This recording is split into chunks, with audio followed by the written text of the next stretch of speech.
Seorang siswa SMP melakukan aksi heroik dengan membantu pemadam kebakaran yang terjebak macet membuka jalan.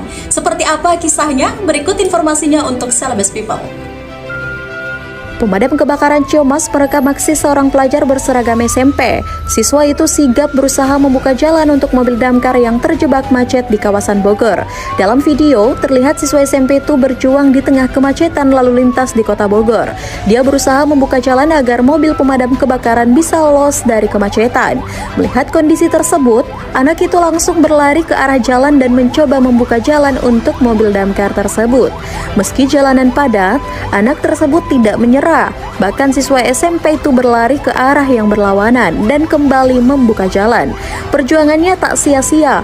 Mobil damkar tersebut berhasil melewati kepadatan jalan karena pertolongan anak tersebut.